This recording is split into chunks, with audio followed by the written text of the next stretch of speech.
about smartphones and really smart devices, and probably some of you have used Spotify or Apple Genius or other ways to scroll through music to get music recommended. And my thesis is just about this, how you can recommend music and how you can see which music is similar and which is not.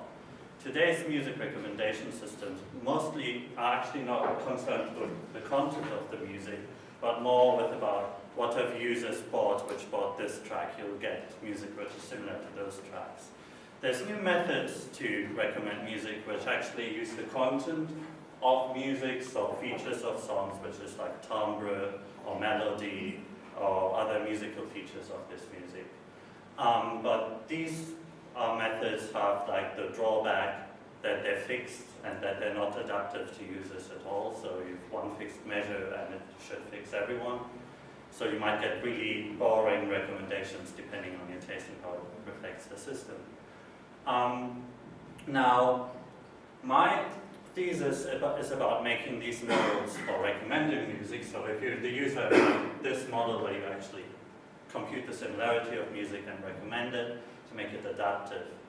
And how do we find out, how do we adapt these models? Well, we have this game, Spot the Odd Song Out, which has been developed and which is still online, and you can Google it and play it if you like to. And it asks you a question, out of 3 songs, which is the least similar?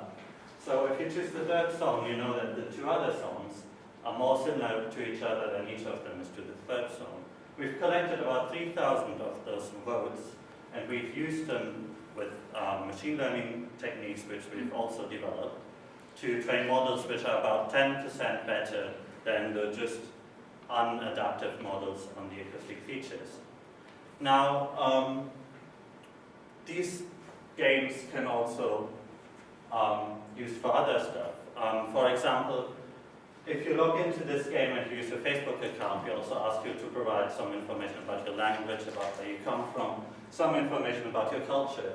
And that can be used to do culture adaptive models, because we know you're from a certain cultural framework, this is the music you like, and you might then be associated to a specific similarity model, which is just from users like you. We also use this game framework to collect other data. We collect tempo data, we collect rhythm data, which people can play the game, you'll see it, and it's quite fun. And this data is used to produce more general annotations for more culture-aware and user-aware music information retrieval, and that can be used for all kinds of new games and applications around music using user data. Thank you.